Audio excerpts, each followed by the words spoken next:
Okay, no worries. Well, I think it's the 2 minutes I said I'd give it. So we are going to get started. So let me start the recording first. Or is it recording automatically? Does it say it's recording on your end? I Yes. heard something as I joined the meeting. Yeah, Sometimes it says it's not. recording. Okay, thank you. Sometimes it's not so obvious to the host. I will not post on YouTube, the banter in the beginning. That's not part of the meeting, but I'm calling the meeting to order at 6:48. Will share my screen, which should have the agenda on it. The secretary and I are still working on getting her up to the latest technology to do the on-screen stuff. I'm handling those duties this meeting. So, Madam Secretary, if you could please take attendance.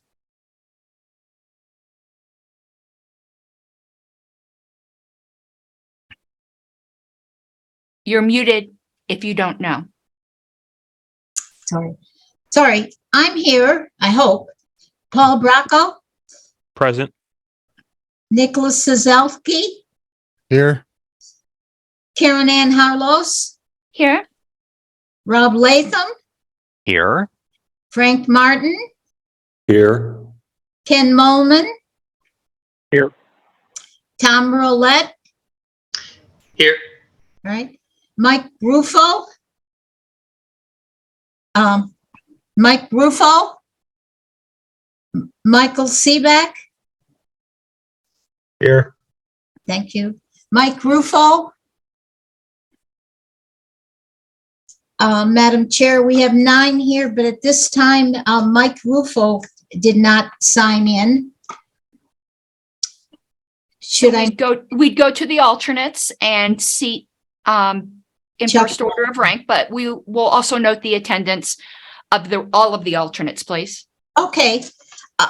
Chuck Moulton. Here. Okay. Rich Tomaso. Dave Roberson. Here. Greg Deal. Greg Deal.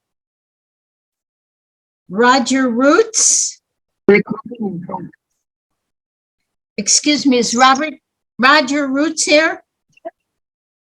No, that was just Ms. Janice. I muted her microphone. I don't think she realized she had a hot mic. Okay. Data Logan. Data Logan. Okay. Dean Rogers. I'm here. All right. Rich Tomaso. Greg Deal. Roger Roots. Data Logan.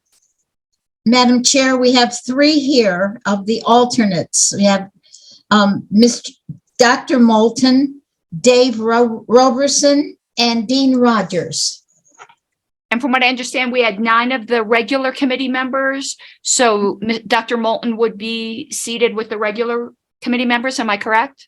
Yes, he would replace Mike Ruffo for today. All right. Thank you so much. We're moving on to opportunity for public comment. I do thank all the members of the public that are here.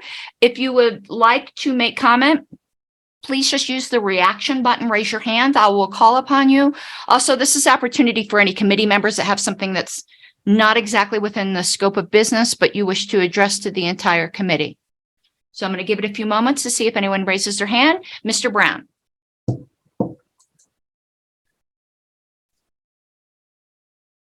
Had done muted myself. Pardon me. Thank you, Madam Chair. Karen Ann, I just had a question. Are the alternates ranked? Were they selected in ranked order? Yes, they were. And Dr. Okay. Moulton is the first ranked alternate. Good. Okay. Thank you. That's all.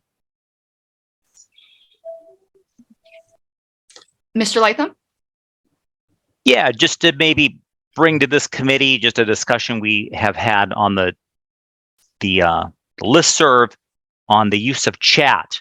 And I just, while we were getting rolling here, experimented with it. So you can open it, you can close it. So you can let it be a distraction or not let it be a distraction. And I will say I was unclear whether your initial comment about the chat was a request. I saw the word request, and then I saw some language suggesting that it was more of a ruling. So maybe I just think we ought to roll with it and see how it goes. But depending on how things shake out, we can be more formal if we need to. So that's just all I wanted to say about that for the time being. Okay, thank you, Mr. Latham. That's actually going to be the first thing on the agenda, and I'll explain why in a moment. Is there anyone else who wishes to speak in public comment?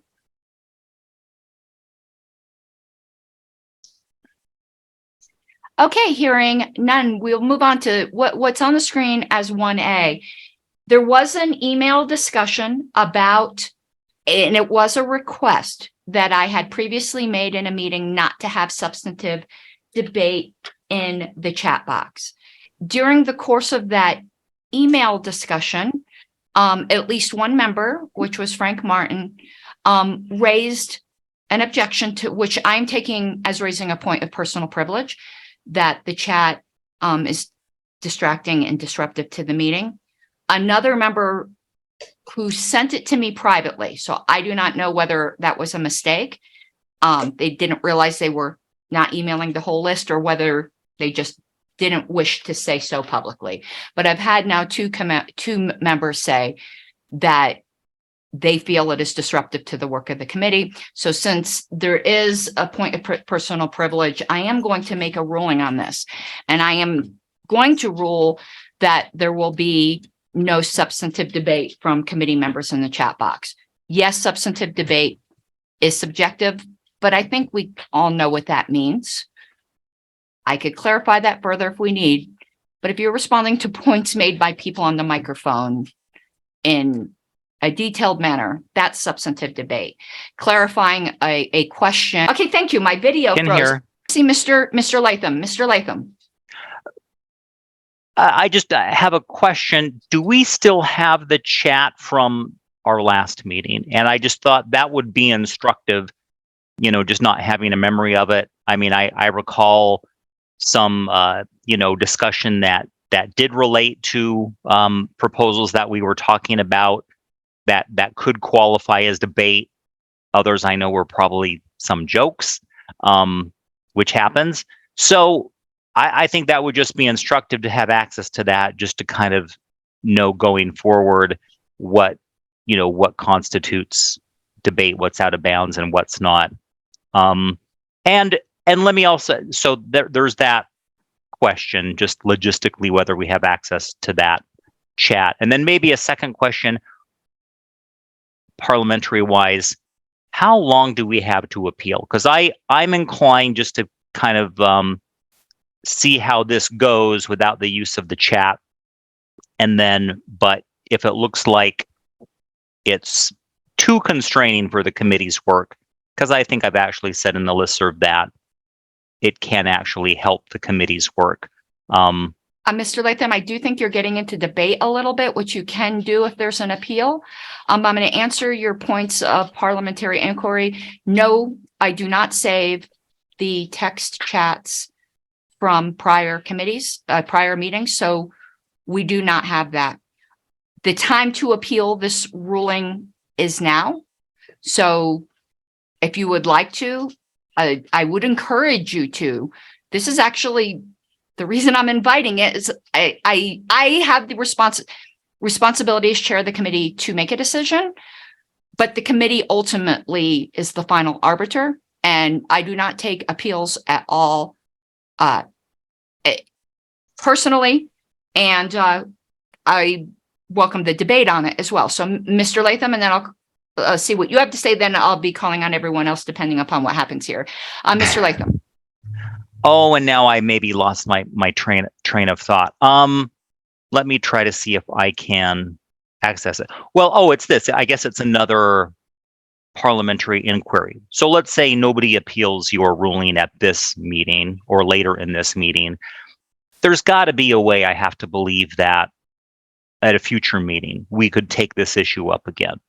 I don't think we're forever foreclosed. So that's my inquiry. Is No, that, you're and not Richard Brown is nodding his head. Yeah. No, you're not forever foreclosed, but in the interest of expediency, this is the time to appeal. But no, you are not forever foreclosed.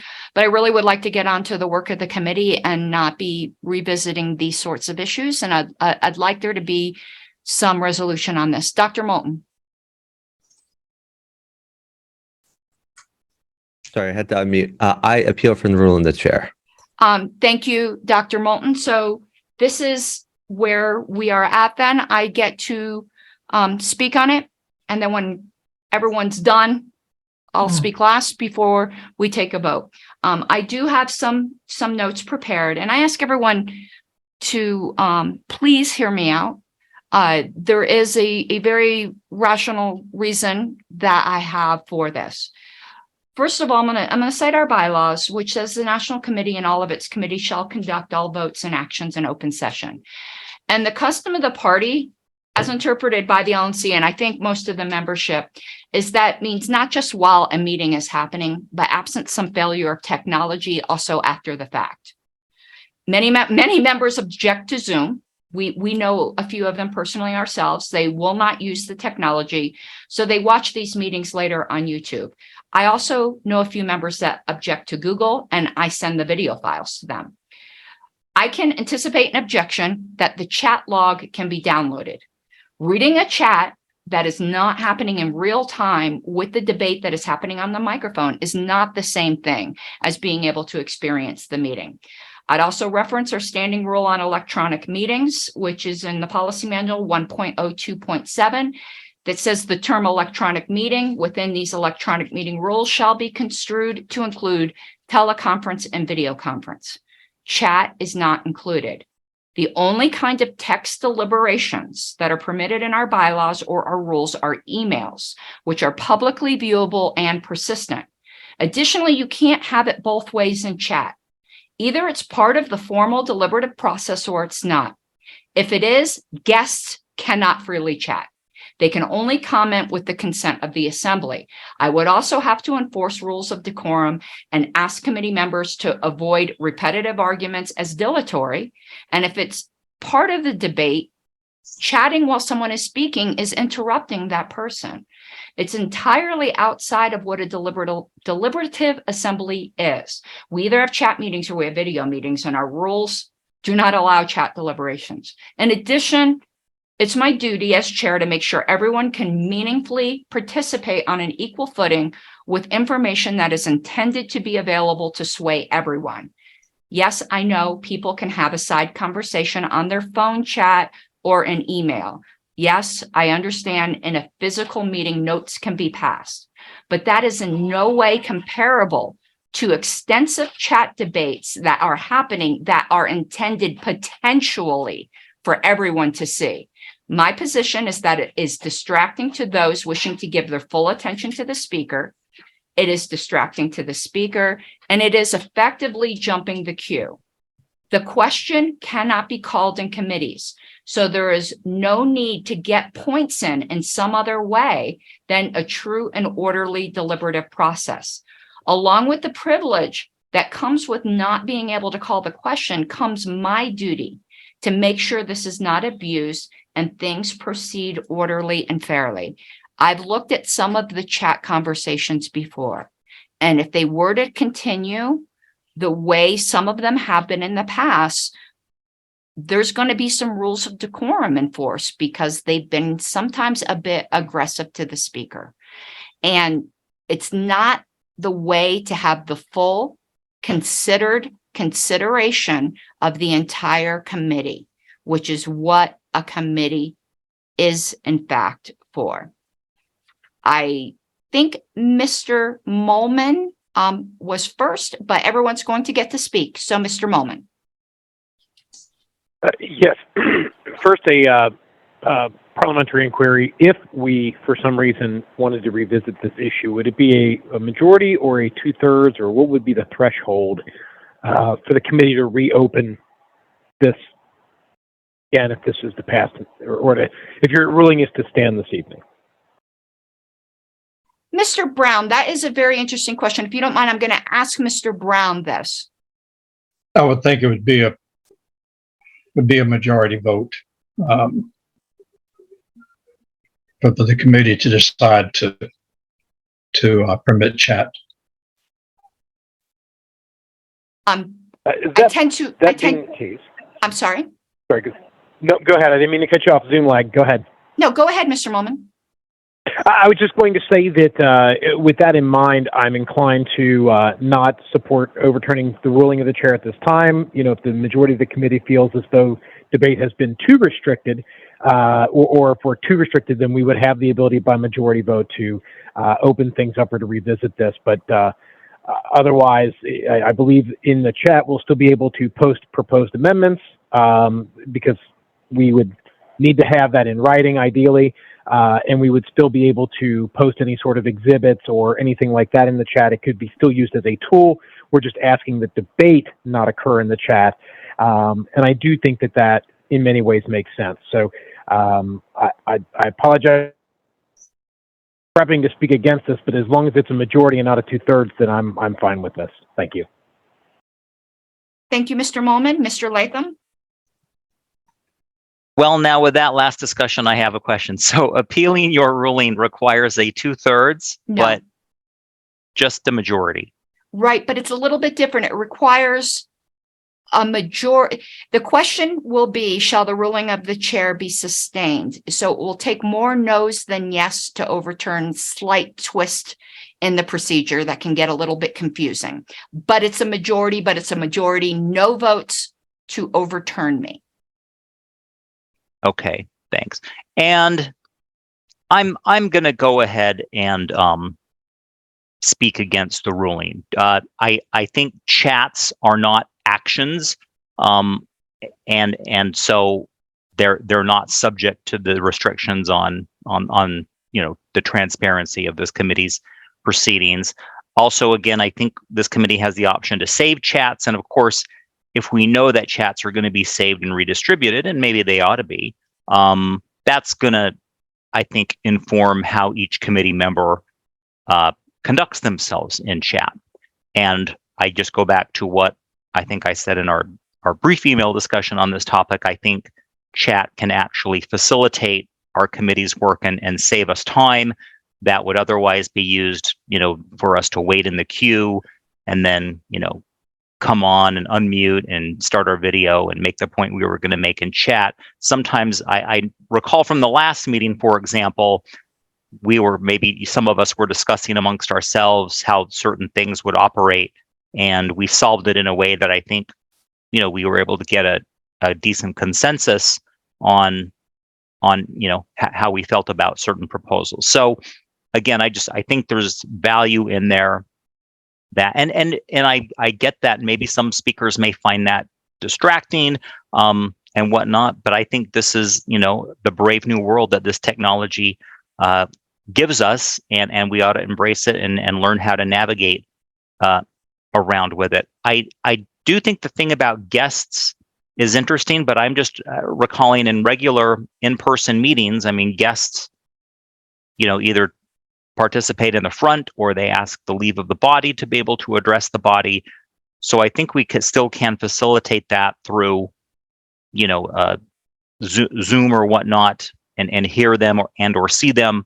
I don't know if this is set up to allow them to participate in chat if they need to or not. So I think I've made my point on,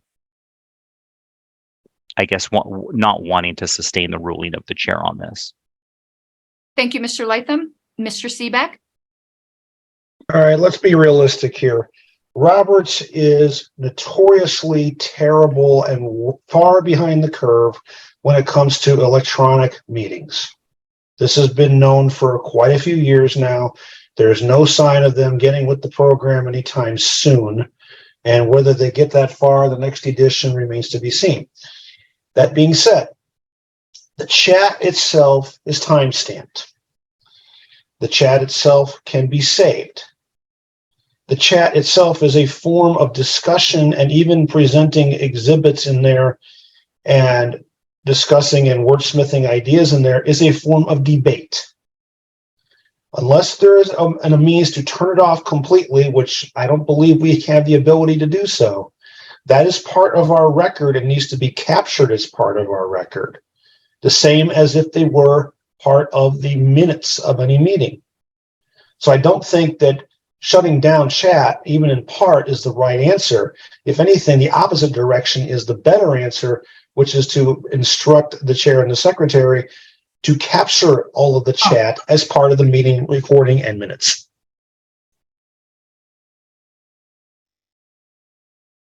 Ms. Arrowood, were you trying to speak? No. Okay, I thought I heard something. Dr. Moulton?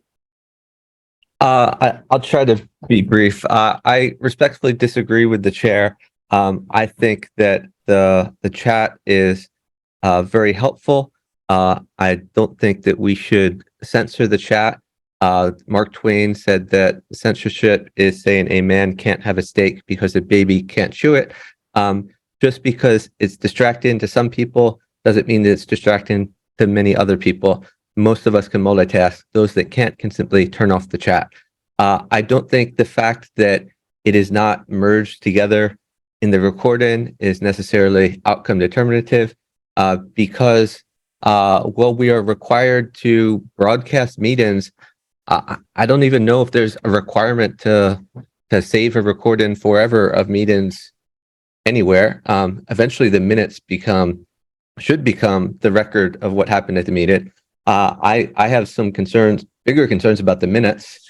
The fact that we're not recording certain things that are done in the minutes concerns me a lot more than getting rid of chat. So yeah, I would overturn the ruling of the chair. And if we decide not to overturn the rule of the chair, I hope my colleagues will reflect a lot on how this meeting goes, and we may decide to revisit that later. Thank you. Thank you, Dr. Moulton. And the parliamentarian advised me of something. Because I instructed you guys wrong, I am going to be, of course, we're not going to have an appeal within an appeal here, hopefully. But apparently, even in committees, you can only speak once towards a ruling. But on this case, I don't really see anyone objecting. So unless someone does, if people wish to speak more than once, but just an FYI, I just learned something. I'm going to see if there's anyone else who wishes to speak. Otherwise, I'll conclude and we will go to a roll call vote. Though I do think, Mr. Brown, that's a very interesting question perhaps to raise on the forum. If speaking once on appeals is applicable in committees. I agree, and I may ask the question. I agree. It's an interesting question. Okay. That is the root. That is the rule governing appeals. That's why I think it would also apply in committees. Okay. Thank you, Mr. Brown. Okay. First thing I'd like to remind the committee to say some people can do things and some people can't. That's why it's called a point of personal privilege. When you're on a committee, you do give up some of your rights in order to accommodate your fellow committee members. That's why when someone says, can we, there's a buzz in the hallway in the convention hall, or people sitting behind me are chatting so loudly, I can't hear the proceedings, but it's not bothering anyone else. The whole idea is we want to get to a medium where everyone can participate on equal footing. To say some people can just disable the chat. Mr. Bracco, it's not going to be in order to speak. This is the concluding, just letting you know.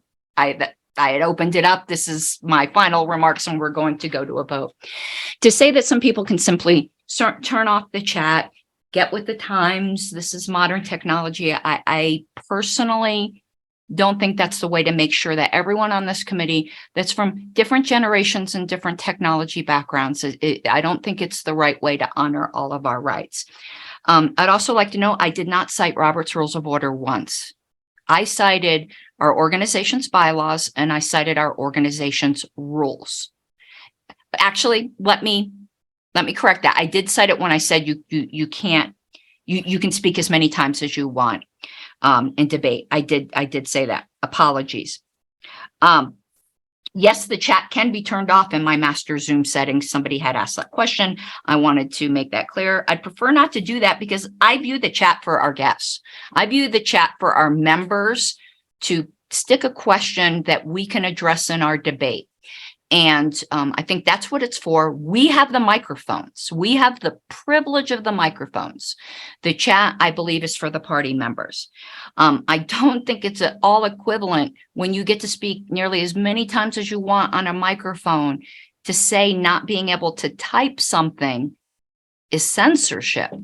I am certainly have never, ever tried to censor anyone in a meeting. In fact, the bigger criticism is that I let repetitive arguments go on too long because I'm very loath to stop someone from speaking. Everyone gets their say. I think I'm extraordinarily fair in that. But again, the committee belongs to the committee, not to the chair. I'm here to facilitate. So we are going to move to a roll call vote. Let me explain this because it does get a little confusing. The question before us is, shall the ruling of the chair be sustained? A yes vote will sustain my ruling, meaning that substantive debate will be prohibited from chat. A no would overturn my ruling, in which substantive debate would be allowed in chat. It takes a majority of no votes to overturn my ruling. A majority yes or a tie sustains my ruling.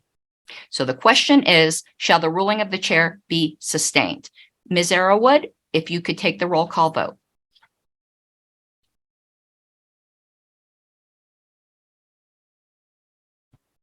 Oh, she's muted. Oh, I'm sorry. No worries. Arrowwood, I vote yes. Bracco? I do have a question before I vote.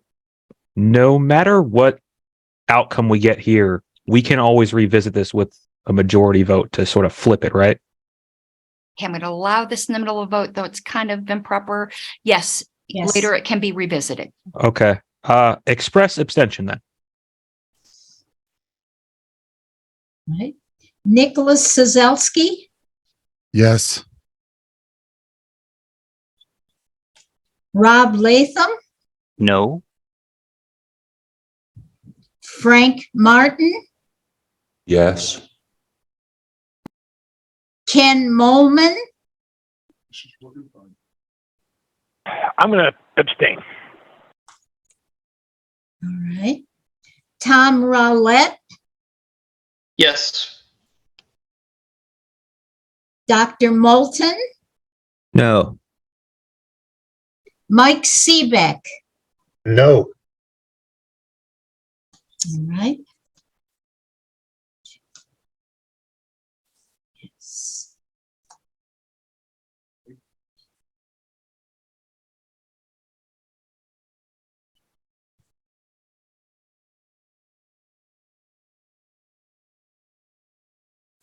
By my count, Madam Secretary, it looks like there is 4 yeses, 3 nos, 2 express abstentions. My Yes. vote would not make a difference. I will not be voting.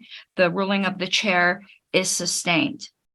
We will move forward on the agenda, which is approval of minutes from the previous meeting. I did want to address something that Dr. Moulton had said with some concerns about minutes. Just as an FYI, committees are not required to keep minutes. They're required to keep enough of a summary so that the committee can keep track of its work. If that's, if what we are doing is insufficient for that, be certainly willing to hear it. But minutes of committees do not adhere to those sorts of strict rules.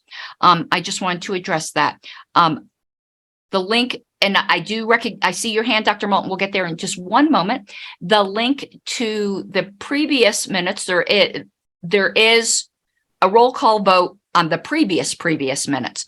An email vote. Dr. Moulton.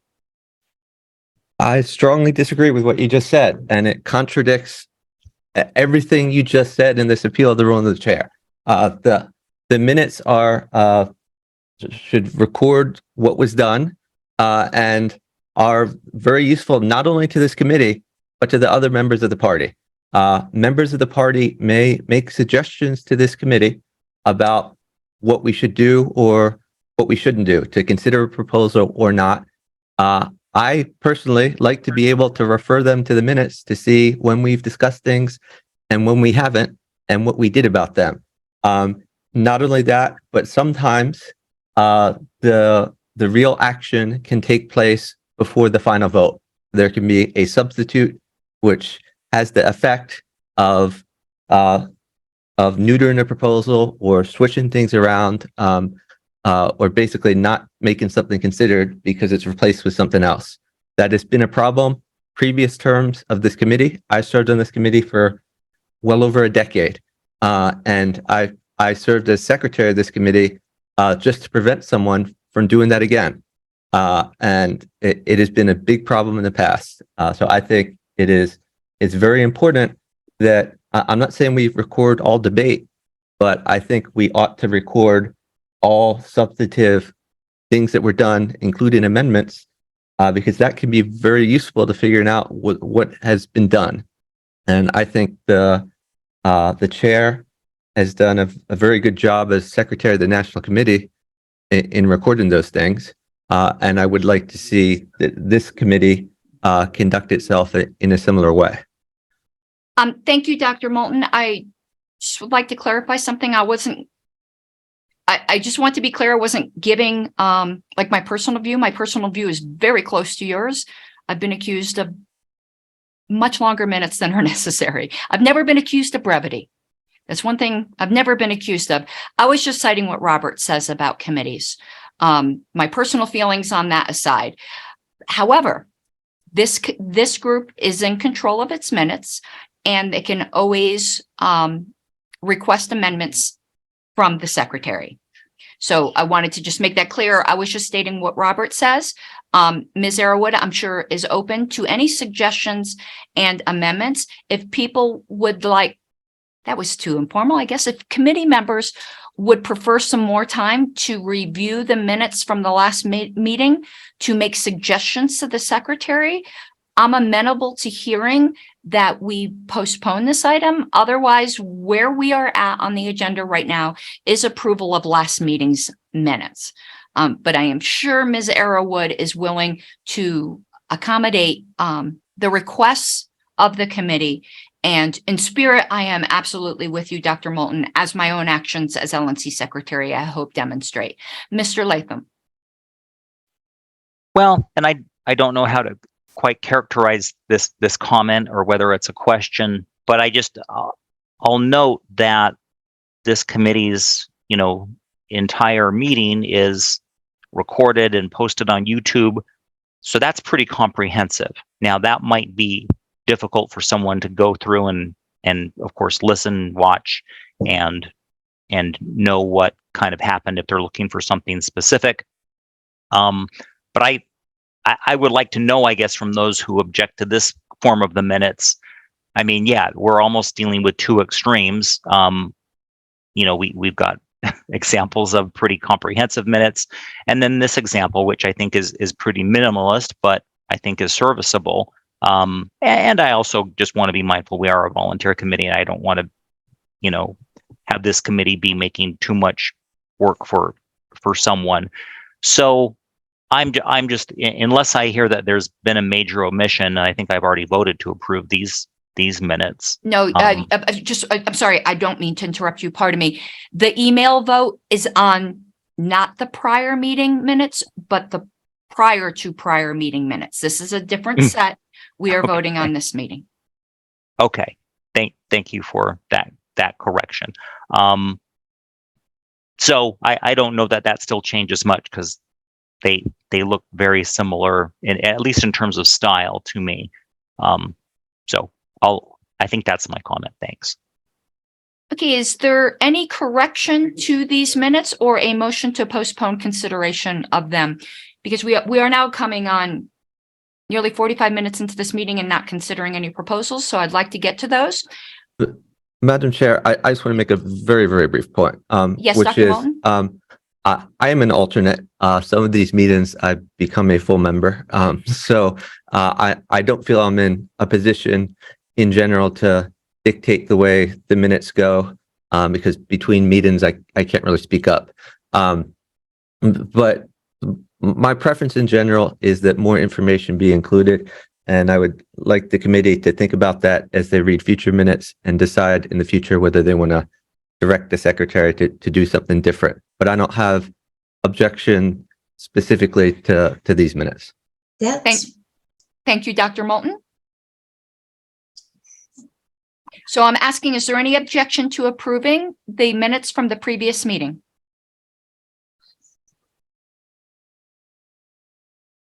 He's seeing none, those will be approved. I'm going to call on Mr. Braco or Mr. Latham. Is there anything that you wish to update the committee at all on working on rationales, or are we pretty much where we were at last meeting? I think I do have one. I'm gonna try to find it. I believe it was the vice chair for the chair vacancy one. I don't know where it is. Scouring the Google Drive. Stand by. Maybe can I jump in while he's looking for that? Yes, Mr. Latham, and just an FYI, we're not debating the wording on this. You're just kind of updating the committee on your work.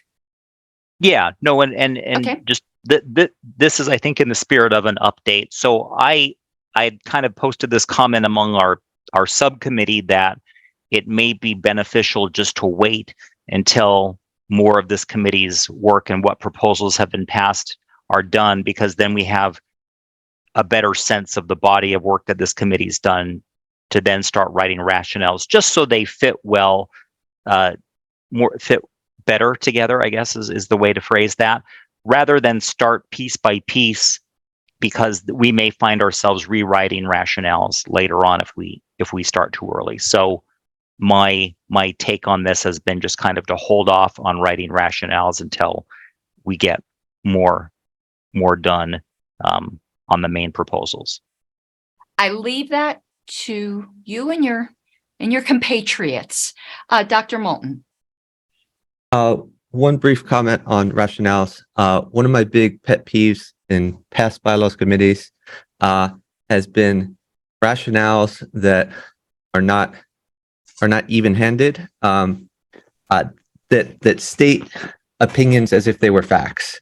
And when there is a difference of opinion on how something ought to be interpreted or what a bylaw means, I think it's important not to take a side as to what the right answer is. But we should certainly advocate for one particular bylaw to pass or not. I don't think we should say what the right interpretation is when reasonable people can disagree.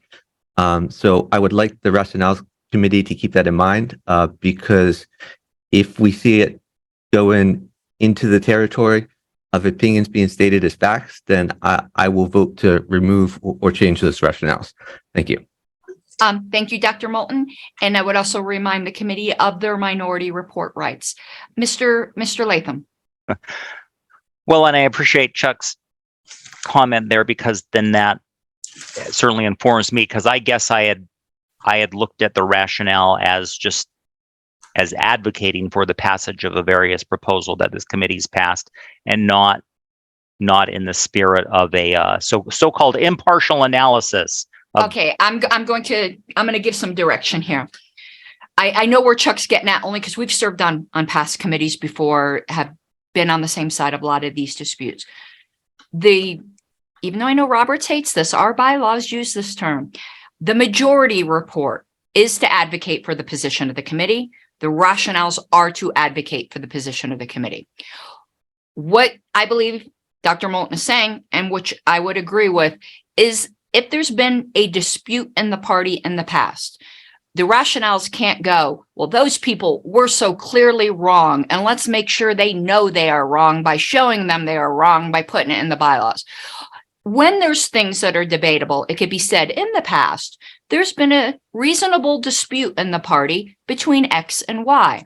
The committee has examined X and Y and believes it's better to put X in our bylaws, and this is why. What Dr. Moulton is claiming is to concede where there's been reasonable differences in the past in the party, and then to advocate for what we would like to see to settle it. But Madam Chair, may I Yes. give a super brief example just to illustrate? I will allow that then, Mr. Bracco. Yeah, so we have a debate on how to settle vice chair ascension. I would just want the committee to advocate for what it thinks is the best way of doing it, but not say one is right and one is wrong, as far as what the proper interpretation of Roberts is. Thank you, Dr. Moulton, and the committee will ultimately be approving the rationales. Mr. Bracco. So I found the document that I had. It wasn't on the Google Drive, but I don't think I can share my screen. Is there any way that I can get it? If I don't want to get Do you into wanna the look at weeds it? on rationales. I Okay. really just wanted an update. I leave this to you and Mr. Latham. The rationales themselves will come before the committee. Certainly feel free to share it on the email list if there's input you desire from the committee. Is that fair? Sure. I do have one other question. I know when you had initially set up this subcommittee, you had wanted 3 people. Are alternates eligible to Yes. serve on that subcommittee? Yes. As a member of this subcommittee who has never done it before, I'd like to see if Dr. Moulton would be interested in joining us. Dr. Moulton? I am willing to serve. The next couple months, I don't have much time, but I will try to make enough time. I will have significantly more time after the next few months. And from what I understand, this subcommittee would like to hold off a little bit anyway to let the committee mature in itself a little bit. So if you're willing, I would love to see you work with Mr. Latham and Mr. Bracco. Excuse me, I realize I've been mangling your name. Okay, we are back now, and I hope, though the committee can do what it's like, because we did spend significant time on this last meeting. Is there any continued informal discussion of disallowing write-ins? I personally think we're at the point where people can start submitting proposals, but if there's still more informal discussion, this is the spot for it. Mr. Seebeck. Would it be a good idea to kind of rehash what we talked about last meeting because it's been 2 weeks? No, I'm not. We need to get to proposals. So the informal discussion was to kind of orientate members to start working on proposals, and then our debate can rehash that. But I'm no, I'm sorry. Does anyone have things they wish to add to the discussion from last meeting?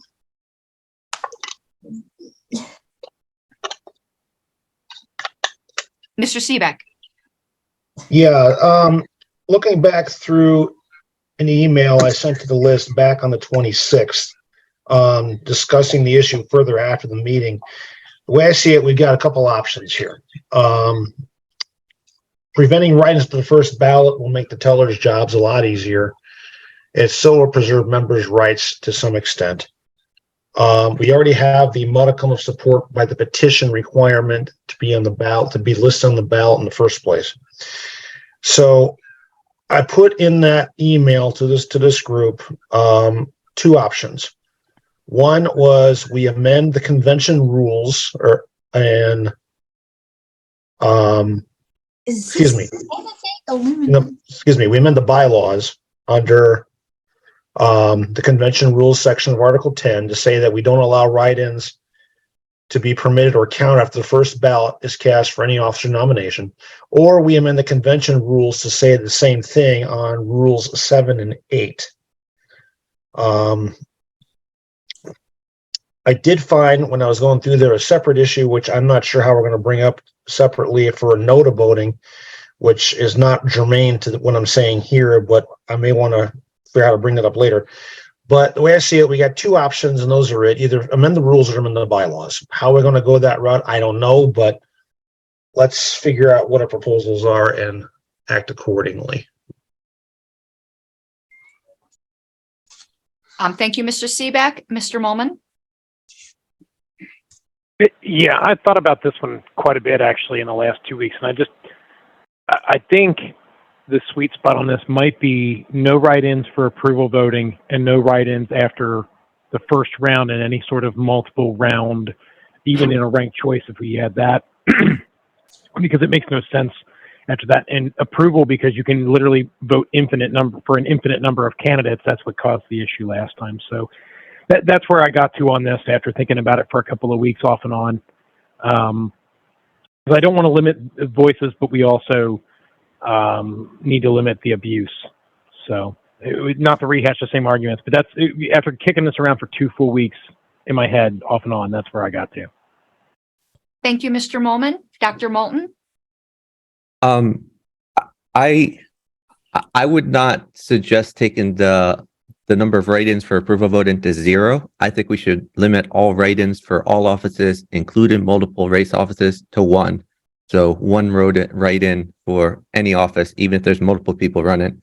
I think that is a reasonable compromise that would drastically cut down on what the tellers need to do. I mean, nothing after the first ballot period. On the first ballot, 1 per office, even if there's multiple people running for that office. Thank you, Dr. Moulton. Mr. Seebeck?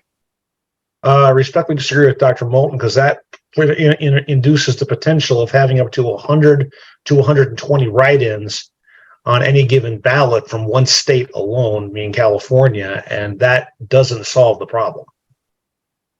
It seems like we probably will be having some competing proposals. Any further? I'm sorry, Dr. Moulton, go ahead. Yeah, just to push back, Mr. Seebeck, my proposal is more restrictive than your proposal. You say only on the first ballot, and I agree with you only on the first ballot, but I'm saying on that first ballot, the limit 1 write-in per person per office, which is more restrictive. So I'm not sure why you think that mine would create more of a problem than yours. It's more restrictive than yours. Because each individual person in a delegation can then write in somebody who is not on the list on the ballot, and every single person in that delegation can write in somebody different, which is my point. That's what happened on some of the later ballots. But last that's what you convention, that's and what you what said. caused this problem. Let's please no crosstalk. Thank you. Didn't mean to interrupt. Dr. Moulton, I want to give you a chance to finish. Mr. Seebeck a chance to finish, then Mr. Sazowski. I apologize. I have his email in front of me, and he says no write-ins shall be permitted nor counted after the first ballot is cast for any officer nomination. I agree with that. I'm trying to add another restriction just on the first ballot, which is more restrictive than what he says. So I don't see how being more restrictive would create more problems. I think it would create less problems. As currently written, his proposal would allow write-ins on the first ballot, which could be an infinite number of write-ins. And I'm saying, let's only allow 1 write-in on the first ballot. My proposal accommodates multiple different styles of voting rather than being stuck to one specific type. Okay, thank you. Dr. Moulton, Mr. Seebeck, Mr. Sazowski. Yeah, I'm just thinking here about, all those write-in names at the last convention were had to be recorded, and that's what turned into a huge issue. Is there some way that we put in there that if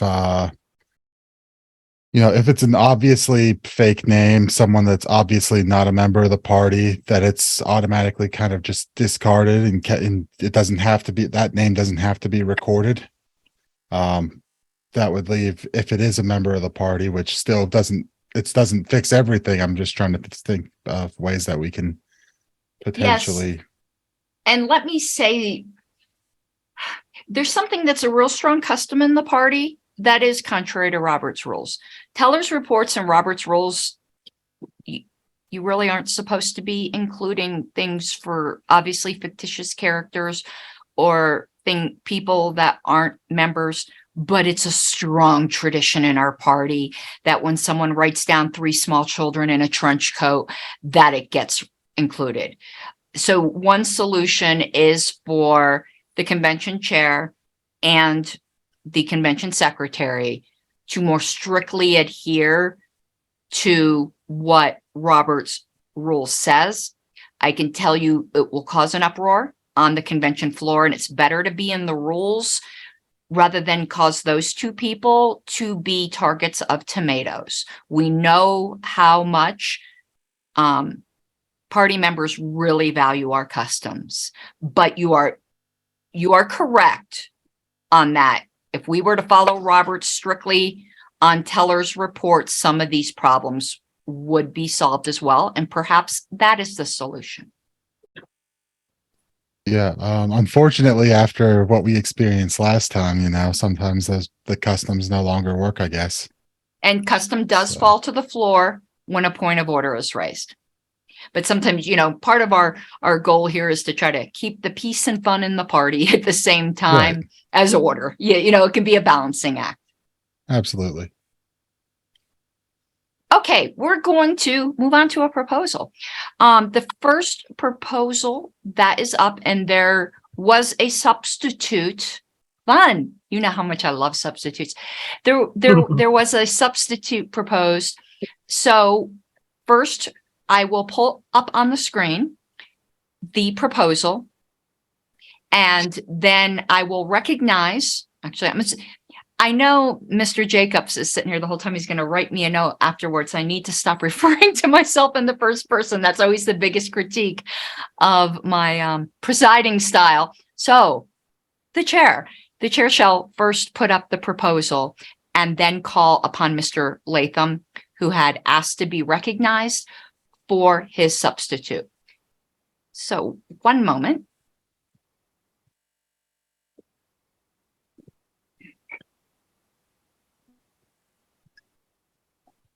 Okay, this is Proposal F, which is Article 15 of the bylaws. It is a proposal that I had submitted. I did ask for others to consider perhaps sponsoring it. I'd like to not sponsor any, but it is permitted on committees for the chair to make motions. So I do try to avoid that wherever possible. So I will be making this motion, and it is to amend Article 15. First, to strike the name alternative voting procedures to just voting procedures. And then in subsection 2, to strike the word initially and insert the word further where shown on the screen. So I'm going to read this and then state where words stricken and inserted. This is helpful for committees, oftentimes hearing things out loud. It's a bit different than just seeing it in writing, and errors can creep in and you hear them when spoken aloud. So the convention special rules of order may provide a mechanism under which when no candidate, and we're striking out initially, receives a majority, the candidate receiving the fewest votes is removed from further consideration. I'm going to speak to this motion, then recognize Mr. Latham if he still wishes to make his substitution. A potential problem in our bylaws was brought up by Mr. Starr at our last convention, where we typically have in each round of voting dropped the candidate with the fewest votes. That is not what Robert says, by the way. Robert says you just keep balloting with all the same candidates and hoping, that people will start to see the writing on the wall and, switch sides, build a consensus. We've, in the past, because of this rule, dropped the lowest candidate from each round. But Mr. Starr pointed out, and I believe he has a point, that this bylaw strictly construed says you only drop it from the first round, not any subsequent rounds. So I do believe there's an ambiguity in our bylaws that needs to be clarified. And this would make it clear to strike the word initially and just make it more general, that the convention special rules can provide that the candidate receiving the fewest votes is removed from further consideration. That would make it clear it can apply to all rounds, depending upon what the convention special rules of order state. Mr. Latham, did you wish to make your substitute? Sure, I will move that substitute. Okay, let me put it on the screen.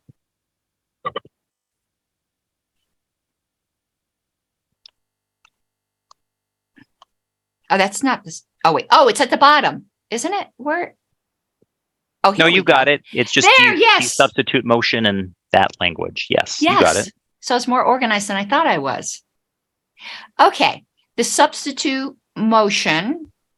The chair is going to ask you to please read it and explain it to do it justice. It is on the screen. Remember, it's a substitute.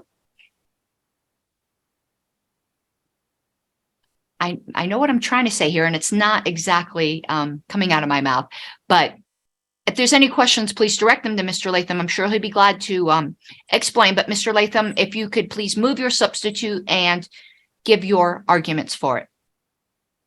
Okay. Well, is that a two-parter or just I'll move the substitute? And do you want me to read it aloud?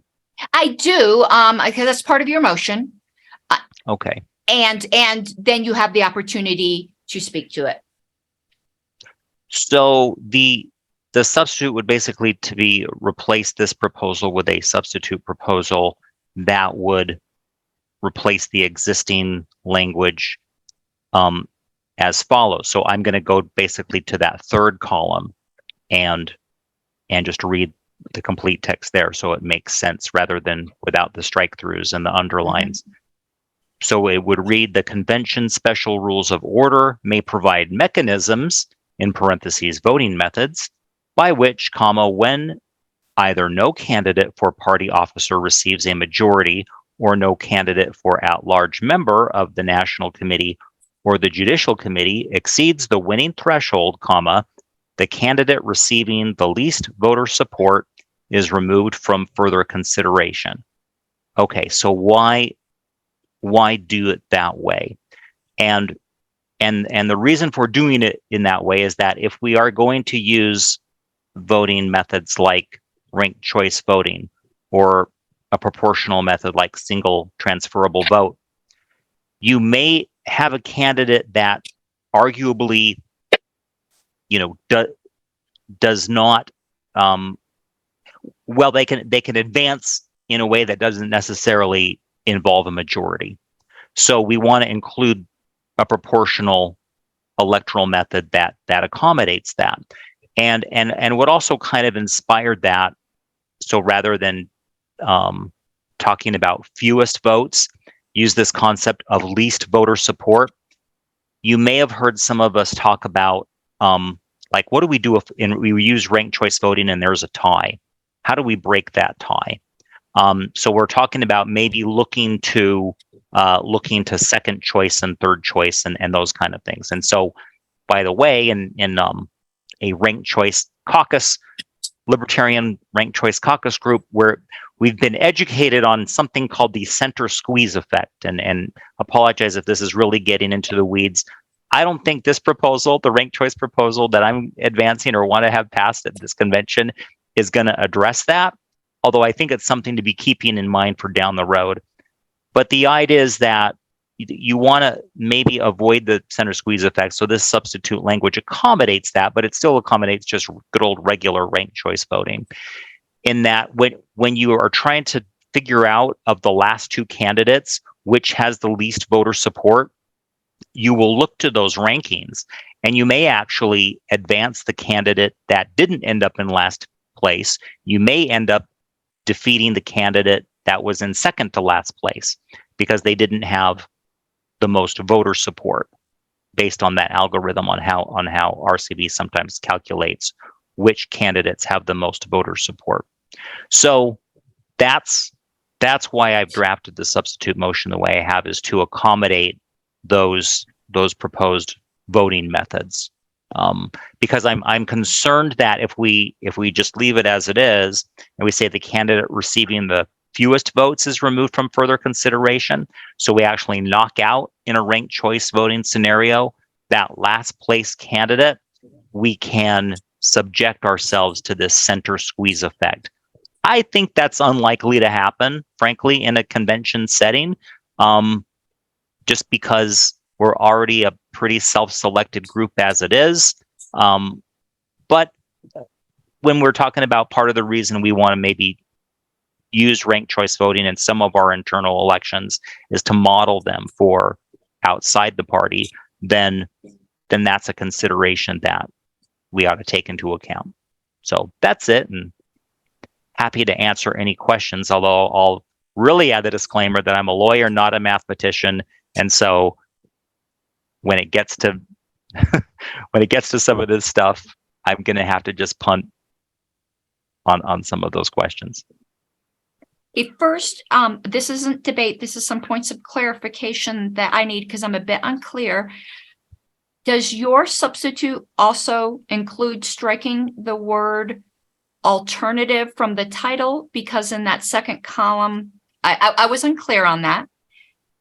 That was my intention. Yes. Second question, there's a difference between your markup language and if adopted will read. Did you mean your parenthetical to say electoral methods, or did you mean your parenthetical to say voting methods?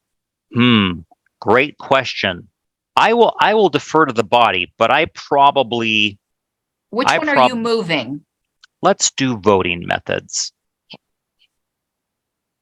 I think that will be simpler for... Okay, I just wanted to clarify that, and I'm sure that I think that's what the secretary had initially had seen as well. I'm going to give some instructions to the committee, then I'll get in line for debate. I don't get to jump ahead. This is now by the end of this committee, you guys will love substitutes as much as I do, or you will hate them with the hatred of 1,000 burning suns. Can I reverse myself? I think electoral methods is going to be the better way to go, just because I'm mindful. I don't know. I know that voting is a term of art in parliamentary procedure, so I think that was why I ended up favoring electoral over voting, although I didn't change it in that final column, just to avoid, because I think voting has a unique meaning that we may want to not to confuse too much. All right, I just wanted your motion to be clear. So I would like to explain, just give me one moment. Wayne, I cannot hear myself with you in the background. I have to remove myself. Okay, thank you. Wayne's in an entirely different meeting. The joys of being a political family. He's doing LPCO work, and my autism is just going insane with that in the background. I am very, very sorry about that, Wayne. Okay, so I'd like to explain where we're at procedurally. We have a pending main motion, which was moved by myself, and we have a pending substitute. Technically, what we would do is, though we can be a bit flexible on this, is we would perfect the pending main motion first. So there would be amendments to the pending main motion. Then we would open the substitute for to perfect them. And then the question would be on whether the substitute motion shall become the main motion, or will the main motion, as either of them are amended, remain the main motion. It's not exactly the time to argue between the two. It's the time to perfect them. However, those lines do get crossed. So I'd like to just say that where we're at right now is amending the main motion, which is what was originally moved by myself. I do see the parliamentarian has raised his hand, and I would like to see if he had some input. Thank you, Madam Chair. I've got a concern and I can't put my finger on exactly why it bothers me, except that I see it opening the door to unintended consequences. And that's using the term electoral methods rather than voting methods. The term voting methods would be perfectly fine in that place. To use electoral methods causes me to envision people making motions to do all kinds of strange things. It just concerns me as a parliamentarian that it might open the door to some unintended consequences. With all respect to the wrestling caucus, do you mean the cage match? Oh my. So I'm okay. I'm okay with going voting if our parliamentarian doesn't believe it would, step on other uses of the word vote or voting. Then I'm fine with that. Okay, this is a bit unorthodox. We're going to pretend like we never went back and forth between electoral and voting, and that it was voting. And we are going to get back now. So where we are at procedurally is the main motion is open to amendment. It's really not the time to speak to it, but we're going to allow a little latitude here. After they're both perfected is the time to speak to it. But Ms. Arrowood, were you in line to amend the main motion, or was it you were waiting for the substitute? You are muted, Ms. Arrowood. Sorry, waiting for the substitute. Okay, I'll put you in line for that. Mr. Bracco? So I don't know if this is actually an amendment, but I believe that within the language of the substitute, there should be an initially that's struck out after no candidate. Because right now it just disappears. It doesn't actually have the strike through in that middle column. No candidate. I'm lost, Mr. Bracco. So it's like the fourth line, which when either no candidate or party, where it should be no candidate initially, because it's not like he's inserting for party officer, but within the existing language, there is the word initially between candidate and receives. And that is now gone. You're talking about the substitute? Yeah, but it's not an amendment, I don't think, because it's I think well, let's wait till we get there, but I see an error in the column that I did on this one as well. But when we're dealing, because I forgot to put the words further in there, but when we'll deal with any issues with the substitute when we get there. Okay. I don't think this is really an amendment either, but just a question. What is the reason for striking the word alternative in the title? Because both of you are doing that. Because I'm trying to think, did I put it in the one moment here? Within Article 15, like the name of Article 15. I put it in the top. I said the title should be expanded, as it seems pretty clear this or a future committee is going to need to deal with electronic voting. Alternative seems to imply other than what we're normally going to do. To me, I don't like adding words that don't add any clarity, because every word in your bylaws is presumed to mean something that wouldn't have been said if you omitted that word. To me, omitting that word there, remember my thing is, does adding it potentially harm, and does leaving it out leave something desired? So I think striking alternative, you lose a word, which makes things shorter, which I'm not a member of the brevity caucus, but I'm in favor when it's, feasible. It doesn't add anything, and it could add an ambiguity. That's why. Okay, thanks. So I don't have any amendments, but can I just be in line for whenever we're allowed to debate on between the two? Yes. Dr. Moulton. Please put me in line for the substitute. Okay. I don't actually have an amendment to my own motion, and I'm also wishing to speak to when we get to debating between the two. So I'm kind of in line as well. So we are back up. So there's no amendments to the the pending main motion. So we are now to amending or perfecting the substitute motion. And who I had was Ms. Arrowood, Mr. Bracco, Dr. Moulton, and myself, Ms. Arrowood. Yes, I found two parts of the substitute that I wasn't crazy about. And one was electoral. I think it's better the way it is here with just voting methods.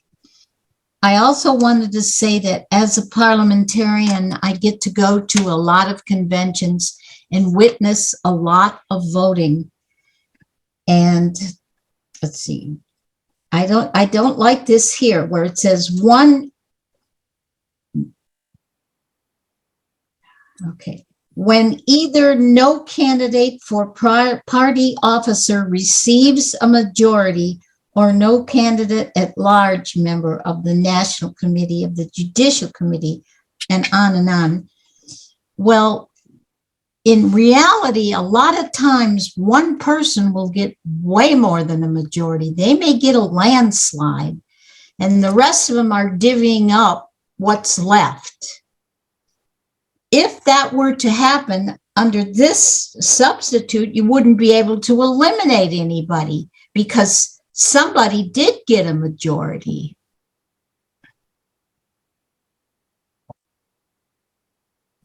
And if somebody got a majority and was elected, then under that clause, you wouldn't be able to eliminate anybody because someone, reached the majority.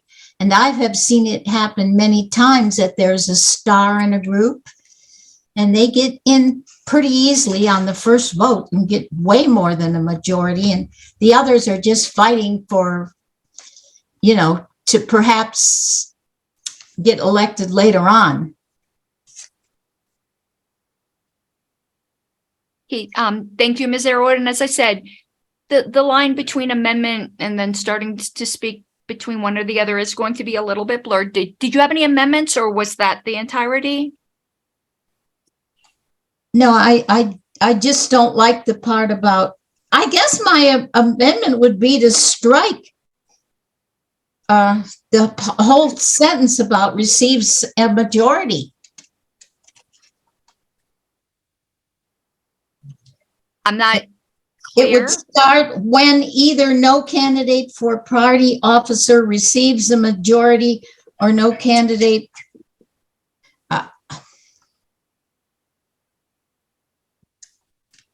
I guess I'm moving to strike when either no candidate for party officer receives a majority or, and that would end my striking and not replace it with anything, just strike it out of there. Did you mean to include the word when? Would it just be either? Is this here what I have bolded on the screen, what you're looking to strike?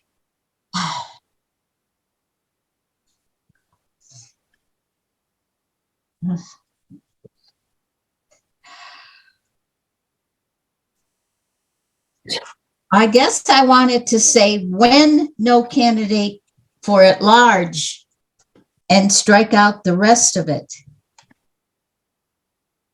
I believe my strikeout would start when. That would leave a sentence fragment. Ms. Arrowood? Okay. All right. Would you like me to put you back in line? See, No. maybe perhaps somebody else, is picking up what you're throwing down and. Come on.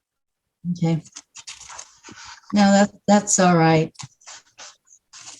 Okay, thank you, Ms. Arrowood. Dr. Moulton? Yes, I have a proposed amendment. If I would be permitted, I would like to hear from Mr. Latham before formally proposing it, but let me give you basically what I want to do. Okay, so in the substitute motion, I want to strike the word either, and then I want to strike starting with for party officer,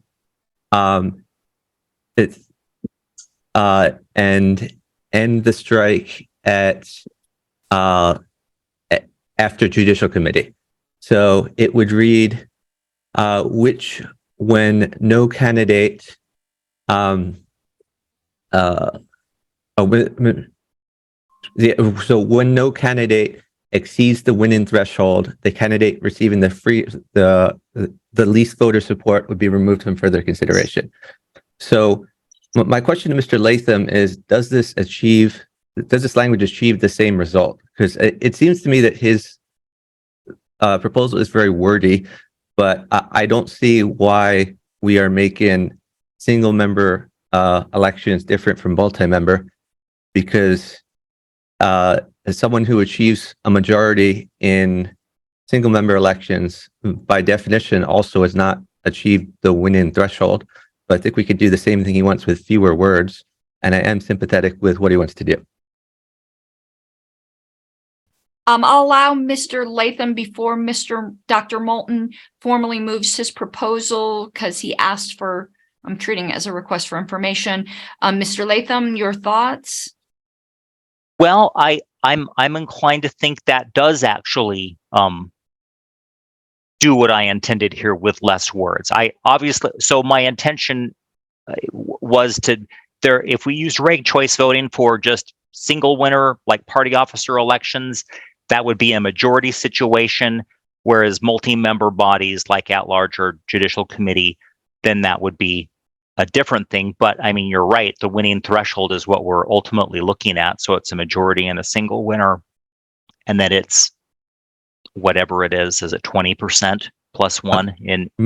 Madam Chair, I would like to move as I just read then, and as is indicated on the screen. Okay. Can I just throw in my original submission? I know we have Mr. Latham, I'll put you in line for debate. I kind of went a really unorthodox to do already what I did, and I don't want to jump in line. It's not debate. It's just, that word initially, it was in my initial proposal, but I know we're having that word when it gets converted over to Google Docs. So for what it's worth. Where is initially supposed to be? No, I intended to strike it as well. That was Mr. Bracco's question. Oh, okay. So, but I noticed it's not showing up in the Google Doc. So I just wanted to, I agree in striking initially. Okay. And that doesn't really matter, because a substitute, you are striking the entire rule 2 and putting in another rule 2, a different, article 15.2. Okay.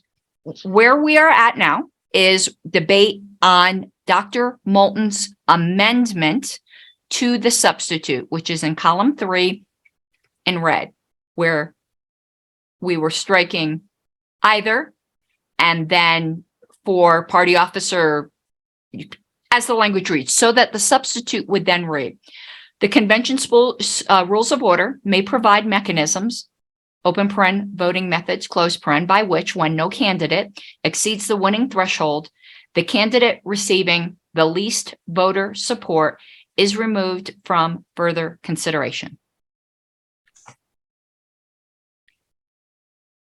Mr. Brown, did you have a concern you wish to raise? I did, Madam Chair. It was actually in response to the concern raised by Ms. Arrowwood when she said that in a multi, position race, that if one candidate, receives an overwhelming majority, that none of the others would be eliminated. That's true. However, that winning candidate is eliminated from future ballots. So one candidate is being eliminated from future ballots, but it's the winning candidate, not one of the losing candidates. But I see the point she was raising, but people would not be voting for that winning candidate anymore. So they would now be voting for the others. That's all. Okay, thank you, Mr. Brown. And I think I have the line correct, but again, everyone's going to get to speak. And I had Mr. Bracco, Mr. Seebeck, I'm putting myself to the end. Mr. Latham. Ms. Arrowood, did you intend to still have your hand raised? Okay. So, Mr. Bracco. So I think I'm going to speak in favor of this amendment. The initial language here, something that just stood out to me, is it says party officer. So how, if at all, would the initial language of the substitute apply to the presidential race? I don't know that it would. And is that a problem? But then by striking all of that, which the amendment does, would it then apply to the presidential election as well? I'm going to treat that as a point of inquiry. Note that this is a bylaw that allows for a convention special rule. The bylaw itself doesn't do anything but permit the creation of a convention standing rule. I'm not sure everyone was understanding that, which I'll speak when my turn is in line. I just want to answer that point of parliamentary inquiry. Yeah, I guess it's really, I gotta look up what the rule currently is, because this doesn't change it either way. Mr. Seebeck. Yeah, I'm a little puzzled by the substitute here, so I need to, I guess, ask for some information here. As worded, it would say that the convention special rules may provide for the mechanism for when no candidate exceeds the winning threshold to drop somebody. How is that going to apply for when we have multiple position races like at-large and JUDCOM, where one or more candidates, but not all of them, achieve that majority? I'm not following how that would come into play. I'm going to allow Mr. Latham to answer that point of inquiry. Sure. Thank you, Madam Chair. So in the case of multi-member races, if nobody got a majority, it's a proportional representation election, single transferable vote. And I think that is illustrated more visually than might be describing it. I guess the idea is this. You've got 5 seats. So if you think about cutting up a pie, each seat represents a 20% constituency. So the winning threshold is, let's say, 20%, although it's really actually, the voting geeks will say it's actually lower because there can be a 6th candidate who almost gets there, gathers enough votes, but doesn't quite get the winning threshold. But that means that others may not get that 20%. So that means that you don't have a situation where 50% plus 1 gets 100% of the seats. You get a situation where if you have, again, let's say 60% of convention support, you get 3 of those 5, 40% gets 2 of those 5, 20% gets 1 of those 5.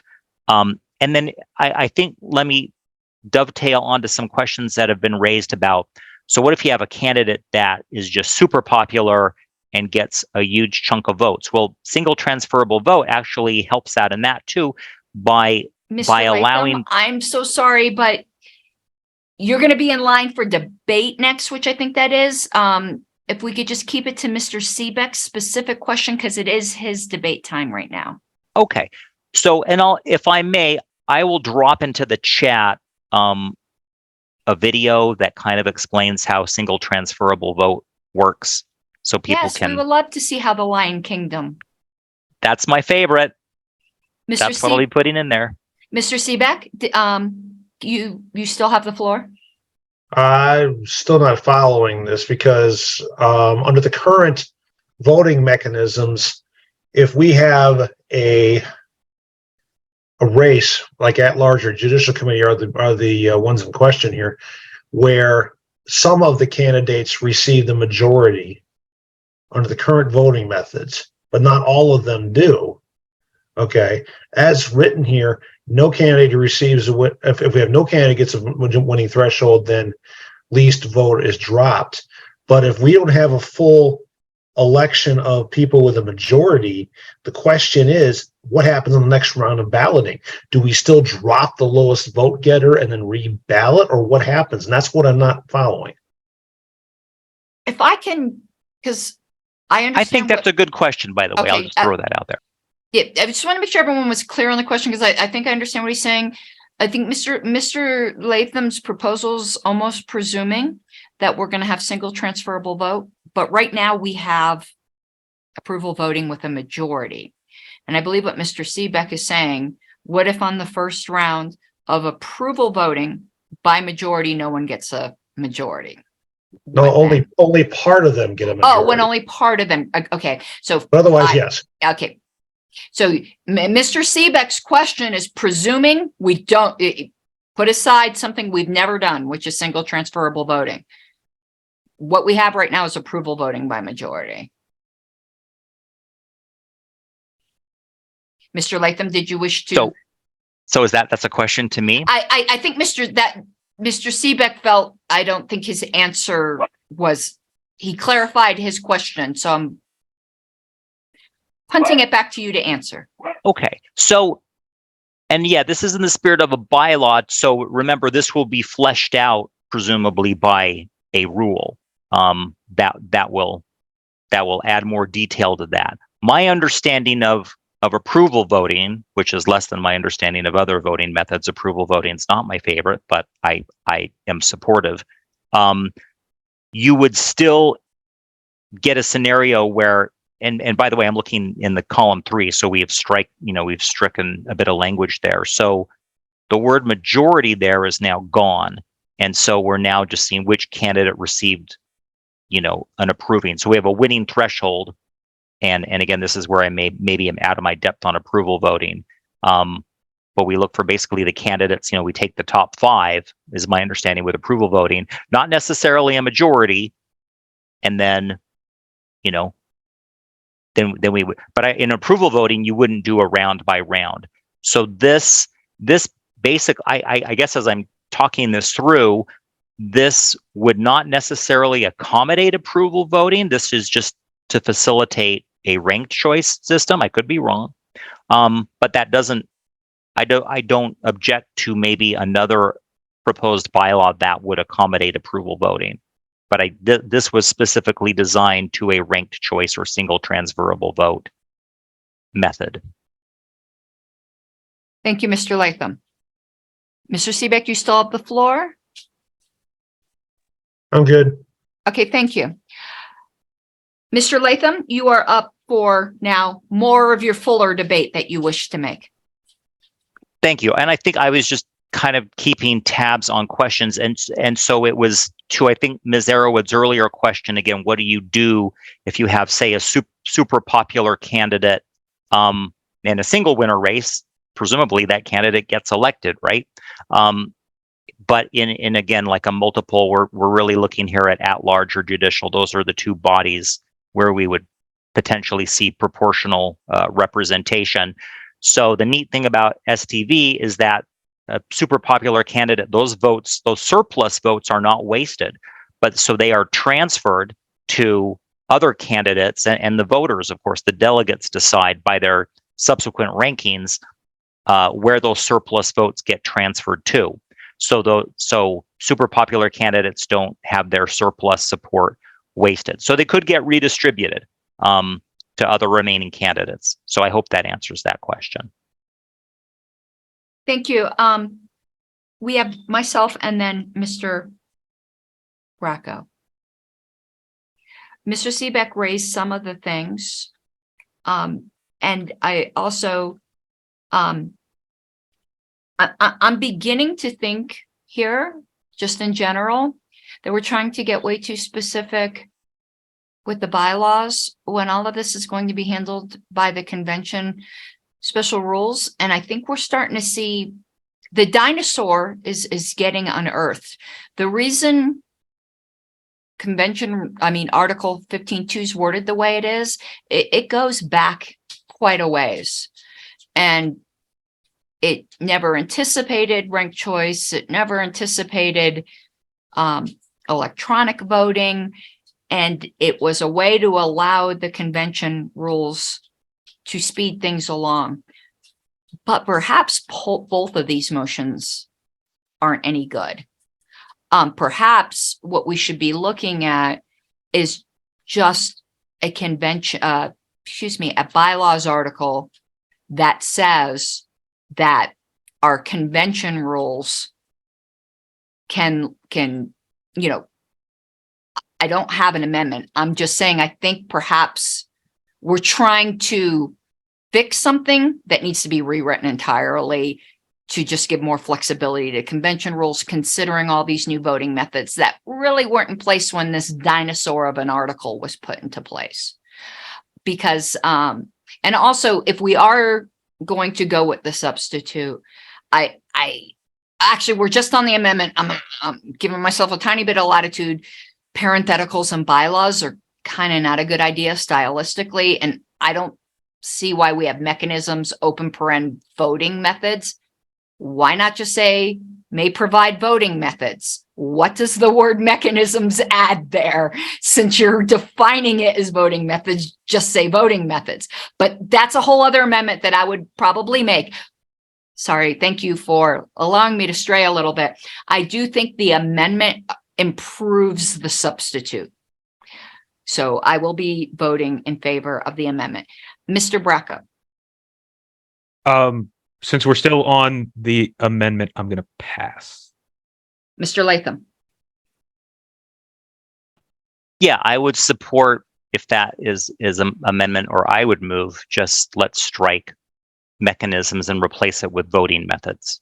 That would be in order once we dispose of this pending amendment. I forgot who made it. This was Dr. Moulton. Dr. Moulton. Yes, because we can only have one level of amendment because the substitute itself is the first level of amendment. So is there any further debate on the Dr. Moulton amendment?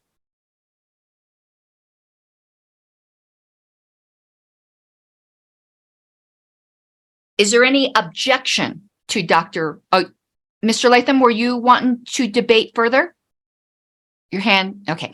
Is there is there any objection to Dr. Moulton's amendment? Okay, hearing none, I am going to I'm going to copy this and go down to just like here. So we can keep a record. So all of this is gone. And where we are at in the substitute is what is on the screen. Mr. Latham, I'll recognize you to make the amendment that you had indicated you would support. Yeah, I move to replace the word mechanisms with the term voting methods and then strike voting methods in parens. 1 second. So I think what you're doing is just moving to. By the way, on my screen, okay, yeah, maybe it's just a little lag. We're down in the markup language. Yeah. 1 second. Where did strike there? I think what you're just looking to do here is strike the parentheses and strike the word mechanisms. That'll work too. That red, sometimes my eyes, getting old is not fun. Okay. Would you like to speak to that, or you think it's self-evident, or your choice? I'll waive. Is there any further debate on this amendment, which is to strike the parentheses around the word voting methods and strike the word mechanisms, so that it would read, the convention special rules of order may provide voting methods by which, when no candidate exceeds the winning threshold, the candidate receiving the least voter support is removed from further consideration.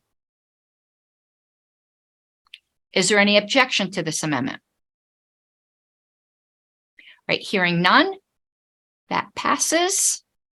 Because I'm trying to preserve the record of all this, so just copying it and we'll show. So right here at the end is where we are at on the amendment.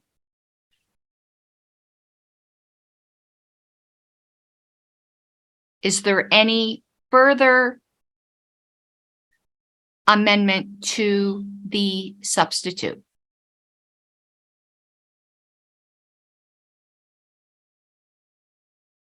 Mr. Molman. Yes, Madam Chair, I was curious, is it ever going to be in order to bring forth an amendment that changes this pretty substantively? In other words, I would like to have this dispensed with and get back to the main before making a motion to amend, but I don't know when the right time to do that would be. And I've seen what you have said, and I want to pull up the bylaws because you wanted to get to section 1, which isn't even part right now. And I wanted everyone to see this because I wanted to see it as well, to see what would be the best way procedurally. Ooh, my screen's got some lag right because now. While that particular paragraph isn't in the proposal, it is absolutely germane, and that's why I brought it up, because we have 2 paragraphs that overlap almost. Yes, and okay, I'd like to draw the committee's attention to this. It seems like when we were dealing with Article 15, Section 2, the I seemed to be just to allow some kind of ranked choice, that sort of thing. But Article 15, Section 1 already allows that. The way our current bylaws are structured is Article 15, you have one thing that says preferential voting can be allowed in the special convention rules. And paragraph 2 says the special convention rules can also allow rules for dropping candidates.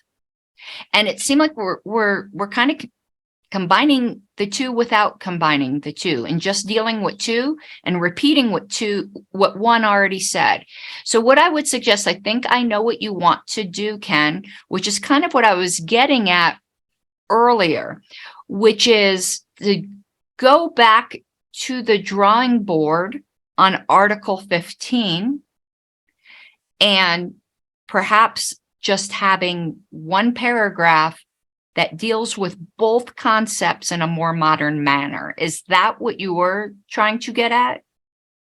It was, and then as I considered this and something else I was going to bring up, I don't see where the LNC is empowered to use specified or authorized different forms of preferential voting. I'm not sure I understand your question. No, I guess my point is that you and I both know, as having served on the previous term, that we had done some elections using different forms of voting. Talking about in LNC meetings? And whatnot. Yeah, LNC meetings, yes. I don't see where the LNC is authorized to do that. And if that's the case, that this would be the place to put that if it's necessary. We're talking about voting methods. As I was looking, I'm like, wait a second, the LNC doesn't have a spot to do approval voting. And I would ask Mr. Brown also for his input, but I think there's somewhat of a confusion of apples and oranges here because the convention deals with elections of officers and other positions, which is kind of a bit different than committee members. You know, when the LNC is populating committees or is choosing meeting locations, there doesn't need to be a bylaw authorizing that. Someone just needs to move for a different, balloting method or whatever. This is for... And there might be an issue in the LNC's policy manual, and I'd be more than willing to take that to the policy manual committee, but I don't really think that's an issue with our bylaws or should be dealt with here. And that's what I wanted to ask is that was part of all this was do we need to address that at all while we're here on this topic? But if not, then, I do have a proposed amendment that I think accomplishes what we're trying to do, makes the bylaws shorter, and that's that. So I just wanted to know when it would be appropriate to bring that amendment. Okay, this is where things get a bit complicated. This is what I would recommend is to get to where you want to go. I'm not recommending everyone do this. This is what the advice I'm giving you. It's not advocacy. Is to vote down the substitute, vote down the primary. Actually, vote down the substitute and then offer a new substitute when we're at the main motion. The new substitute would be what you want to do. Thank you. When we get to debating on voting the substitute down, you can say, if you vote down the substitute, this is what I intend to do as part of your argument. Thank you. Okay, sorry, there we go. Okay, so this is where we are at. We're at the substitute, which is with the language right here at the end. Is there any further amendments to this substitute? Okay, now we're going to, now the motion before us, or the question before us is, shall the substitute become the primary amendment? And I want to change my advice to you slightly, Mr. Mullman. I don't think it's necessary to vote down the substitute to do what you wanted to do. I think it's necessary just to get back to a primary motion, whether it's the substitute or the primary, and then you offer a substitute. Perfect. Thank you. So vote between the two of these that you would prefer if you don't get your way. But you don't have to, you don't have to vote down the substitute. It's just we need to get back to the top level so that you can offer a new substitute. Mr. Bracco. Sure. So I would like to speak against the substitute. The genesis of this proposal was to codify a procedure that we're already doing. The substitute, I'm not really against it so much as an idea, but more against it as a substitute to the main motion. This is some serious scope creep. Like we were trying to fix a small technicality basically. And now we're trying to rewrite this whole article. Like that doesn't seem appropriate to me. It seems like what's trying to be done with this substitute should be its own separate proposal. And so for that reason, I would say I want to vote down the substitute just because it seems like a lot of scope creep and we're changing things on the fly. It kind of seems to me like it needs to be workshopped further. I don't know that the main motion needs to be workshopped further. It's pretty simple. And it's not trying to change anything really. It's just, hey, we're possibly technically violating things all the time. Let's make it so we're not. And I think that itself is important, whether or not anything else changes with this article. So I think we should pass the main motion as written. I'm just putting them both down here. I actually want to do a page break so there isn't so much confusion. Okay, I am also speaking against the substitute. I like where Mr. Mullman is going. I think Article 15 in general, perhaps we need to, this is going to be my recommendation.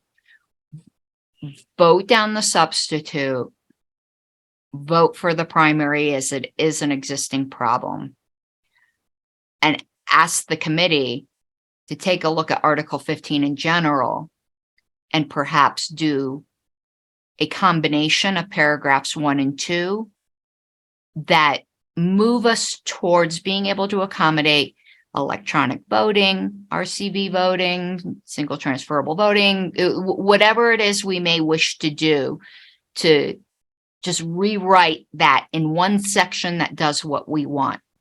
But I think we need to fix the problem we already know we have, which is that the article as written right now only allows us to drop from the first round. Mr. Bracco brought up even more points than I thought.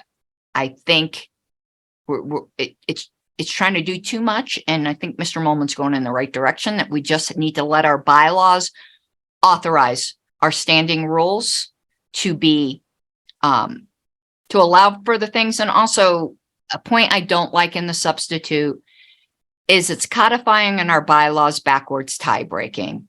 And I know this is getting into the RCV weeds a little bit, and I prefer backwards tie breaking, but arguments are to be made for forward tie breaking.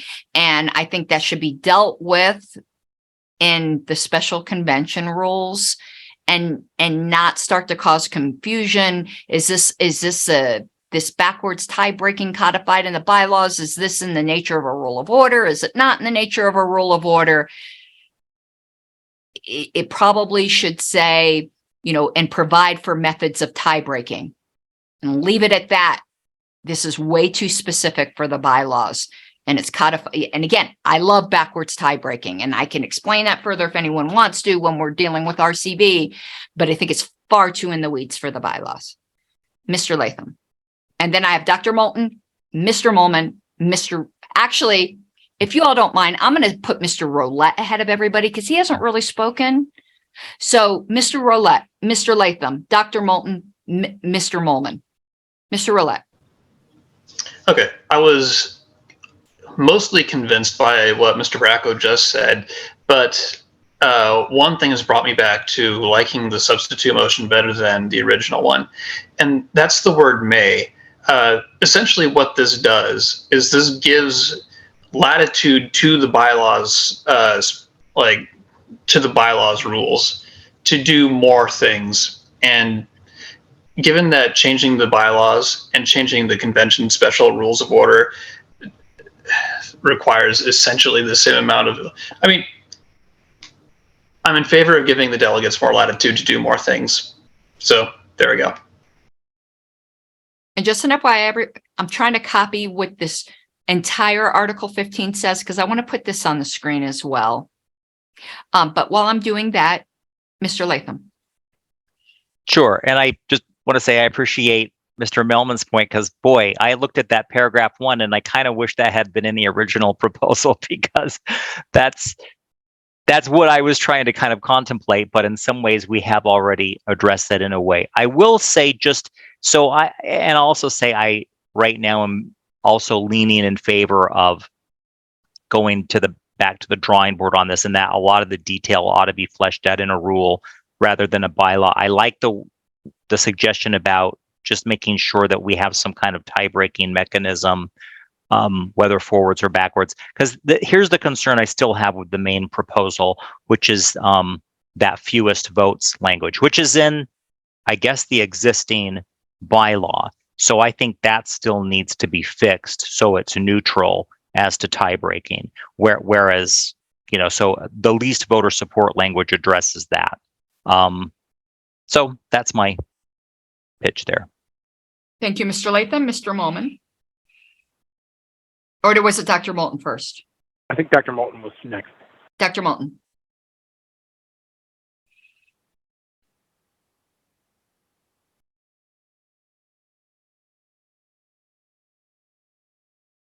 Dr. Moulton, we cannot hear you. I apologize. I'm sorry.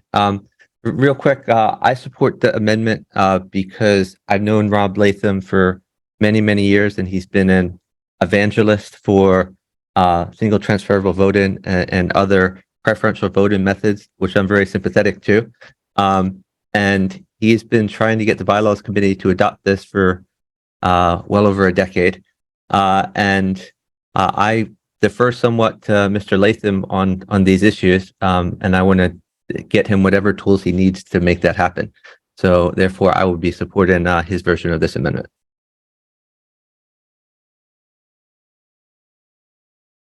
Mr. Molman. All right. I am also a huge advocate for ranked choice voting specifically. But I think the issue here is the evolution of how this rule came about. I remember there was some fight about how Roberts doesn't allow you to drop more than one person at a time. I remember that, but what we've done here in Article 15 is permit the party to adopt specified forms of preferential voting, which is weird because then there's nothing specified in the bylaws as what that specification is. But whatever, we've got that word specified in Article 15, paragraph 1. Paragraph 2 then says we have a mechanism where we can drop someone with the fewest votes. And that's what it was. Roberts doesn't let people ever be dropped. You have to just keep revoting. That's how it does by default. But if you go on to Article 16, which talks about the parliamentary authority, something that I don't see commonly in state bylaws, but is specifically something I see in the national party bylaws, is that Roberts applies in all cases except where they're inconsistent with the bylaws and any special rules of order adopted by the party. And we have literally said the convention special rules of order may authorize preferential voting, which means if we adopt a form that drops people off, we can do that because we've already said in Article 16 that the special rules trump Roberts. So I think Article 15 is overly verbose, provided that the last part of the last sentence in Article 16 about any special rules of order trumping Roberts makes it all moot, and all we have to do is just say the convention special rules may authorize preferential voting, may authorize forms of preferential voting, and we're done. We just walk away. And so we can pass this, but I think getting into this, both of them require 2/3 to be amended, bylaws or the convention rules. So there's not any extra protections there or any different thresholds. I think less is more.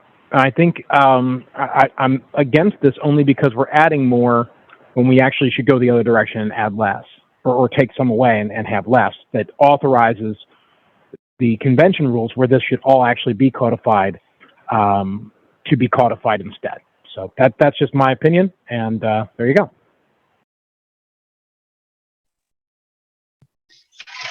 Okay.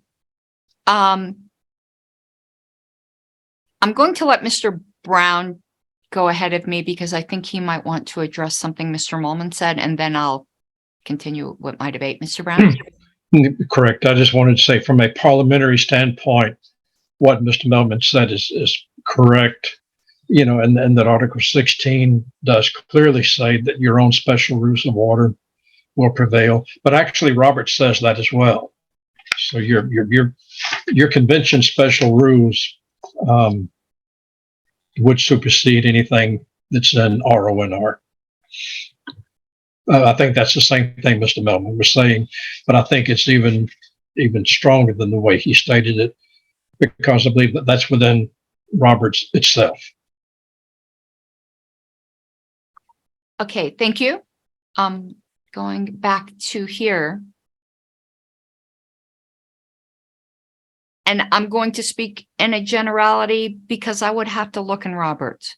While Article 16 does say that, there are certain things in Roberts that say it has to be in your bylaws.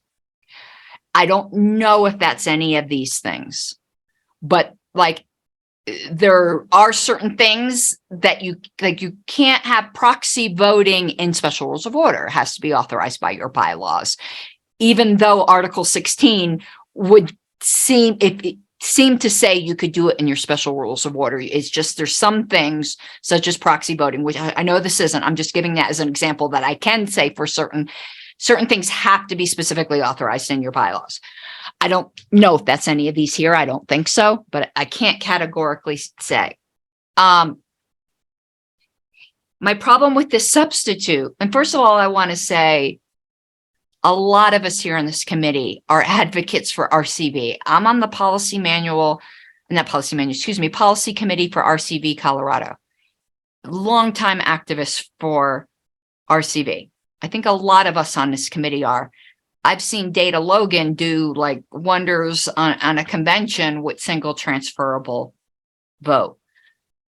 The problem with the substitute is if we don't do RCV, it just screwed up our approval voting thing for the reason Mr. Seebeck said.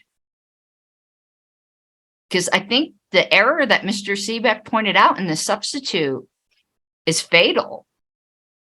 I mean, we could pass what we want, but it creates a huge problem. We should not be creating new problems with our amendments. We should be trying to solve problems. If we inadvertently create new problems, as sometimes seems to happen, let's not do it on purpose.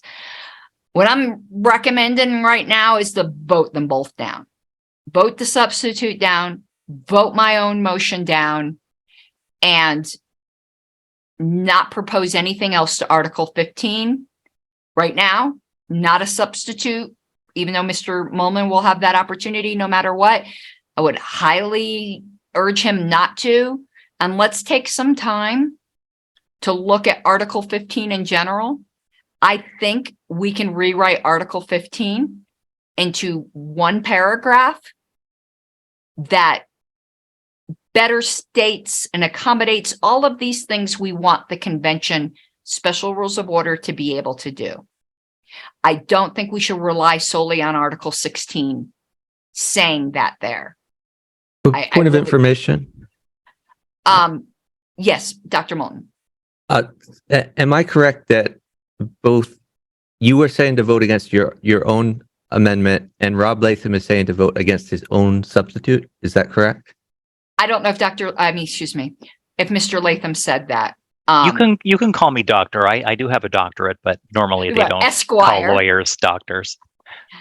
No, I think given the discussion, I'm in favor of I'm voting against both because I think we ought to go back to the drawing board here and do a more inclusive version of Article 15 because I can see how it would potentially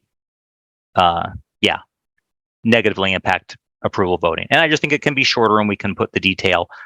I'm sorry if I'm going to get ruled out of order here, but I think there is something in Roberts that it needs to be in the bylaws to do that. And I was looking for that. I think it's in our listserv chat, but there might be. I think you might be right, and I can't say for sure, and I want to be able to go do the research. Mr. Seebeck.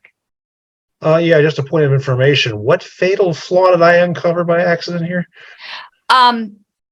Where you talked about with approval voting, who gets removed, because the only time people get removed under the substitute is when nobody exceeds the winning threshold. What if some do? Do we get to drop people? I think it introduces a problem. Maybe it's not fatal. Maybe I overstated that a little bit, but I think it reveals a problem. Mr. Bracco, then Mr. Roulette. So you're saying to vote against the main motion. I'm saying vote against both. Yeah, both. But even that one too. Don't we still have a problem here? How are we going to solve it if we're not going to pass anything to solve it? I think the committee. Well, we have a year, So I'm hoping, and I certainly will. I'm going to look at. I'm hoping the committee will come back. We know there's a problem, and that the committee comes back at a later meeting with a proposal that this debate uncovered. That's the whole purpose of debate. It really did get the juices flowing on, a more excellent way. That both of these proposals revealed some things we need to work at. I guess my thought is just we have one problem, which the main motion is trying to solve, and then we have another problem, which is a way more complex one, where we're trying to do alternative voting methods and all that stuff and authorize that in the proper way. Like, it kind of sounds like what you're suggesting is that come back with one proposal that solves both. I'm just thinking the downside of that is if you have a complex proposal that tries to solve both, it could get voted down and then you solve nothing. Versus if you have the main motion, which is a very simple proposal and does solve at least one of the problems, it's going to be pretty easy to pass relative to a more complex proposal that would include authorizations for alternative voting methods that we don't currently authorize. That's just my thought, is that, like, let's do the simple, solve one of the problems, and then do the complicated and solve the other one of the problems that's necessarily going to be complicated. Okay, thank you. We are actually at our adjournment time, but I would like to finish this. Is there any objection to extending time for 10 minutes? It could be less. I'm just saying 10 to get to resolution on the pending motions. Madam Chair, I would move. I don't know. We're not allowed to call all questions, are we? No. If we don't extend time, I'm going to move to extend time for 5 minutes. is there any objection to extending time for 5 minutes? Hearing none, time is extended. I ask everyone to just please take that into consideration. Mr. Brown, you had something quickly? Very quickly, yes. I found what I was looking for, what you were discussing about preferential voting, or whether something had to be in the bylaws. Section 4562 of RONR states that any form of preferential voting must be authorized in the bylaws if it's for the election of officers. For other things, it does not need to be in the bylaws, but it says in the very last sentence, it can be used with respect to the election of officers only if expressly authorized in the bylaws. Okay, that's why it was there. I kind of just trusted the Alicia Matson of the past that there was a reason why this was in here. I'm getting back in line for something quickly because Mr. Bracco convinced me. Mr. Roulette. I just wanted to say I've done just some real quick research here. It looks like this whole article was put in at the 2010 convention. That's one of the conventions that I don't have video of. I'm interested in getting video of the bylaws portion of that convention if anybody has access to it. So if anybody knows where I can find that, please let me know. There might be somewhere in all of the videos that have been converted with the historical committee, but I don't have it at my fingertips. I'm going to speak very briefly. Still think we need to vote down the substitute. Mr. Bracco, though, is in fact correct. Nothing stops us from going back and rewriting entirely Article 15. But while we're here, let's fix the one problem we know we have. So I have changed my mind. I recommend voting down the substitute and voting for the primary, but still coming back later to Article 15. But at least let's do the simple fix in case by some chance we never come back to it. Anyone further? Okay. We are going to move to a roll call vote. What we are voting on first is, shall the substitute motion become the main motion? Doesn't adopt anything. It just decides which one is going to be the one we vote on eventually to adopt or not. Ms. Arrowood, if you would proceed to a roll call vote. Again, the question before us is, shall the substitute motion be the main motion?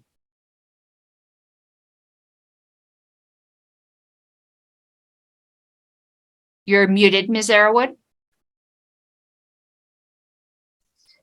Sorry, Arrowood, I vote no. Bracco, No. Sazelski, No. Latham, No. Martin, No. Molman, No. Rowlett, No. Dr. Moulton, No. Mike Seebeck, No. Karen Ann Harlos. I will not be voting. All right. Okay, it's 0, 4, 9 against, and 1 abstain. The motion, oh, I'm not supposed to. I think Yeah. only the chair can give the Yeah. result. So that the substitute fails. We are now back to the primary motion.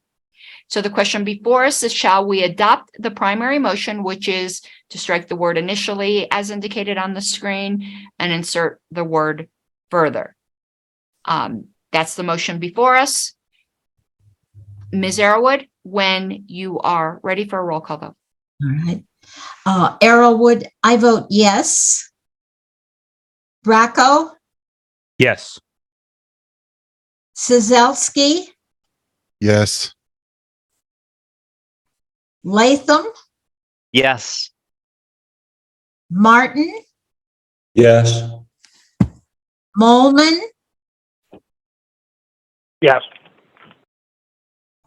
Rowlett, Yes. Dr. Moulton, Yes. Mike Seebeck, Yes. Karen Ann Harlos. I will not be voting. All right, the vote is adopt 0. Wait. I think it's 9 in favor. Adopt is 9 in favor, none against, and 1 absentee. I'm not absentee. Abstain. Okay, so that proposal passes. Just a brief, I see Dr. Moulton's hands raised, and we'll just do the brief closing stuff. Just to let everyone know, none of this stops us from coming back to Article 15 and doing a complete revamp that replaces this. And I do encourage the committee to look at that, because I think we really got the juices flowing tonight, and that's the whole purpose of committees. Dr. Moulton, then I see Mr. Brown, and then we'll adjourn, and I'll tell you the next meeting date and wish you all happiness for the next 2 weeks. Dr. Moulton. I would like to request that the secretary include Richard Brown's citation on preferential voting in the minutes. I have 4562. Thank you. Yes. And Mr. Brown? Thank you, Madam Chair. Going back to the very beginning of this meeting, the discussion we had about whether members could speak more than once in debate on an appeal, and I found the citation for that. If I didn't just lose it, it's in 4921 in the small board rules, and it's subparagraph 3. There's no limit to the number of times a member can speak to a debatable question. Appeals, however, are debatable under the regular rules. That is, each member, except the chair, can speak only once in debate on them, while the chair may speak twice. So we were correct, or I was correct too. I just wasn't sure where I had seen it. Oh, well, no harm, no foul. The same rule applies in committees. Thank you. All right, thank you. I learned something new. Dr. Moulton, you still had your hand raised?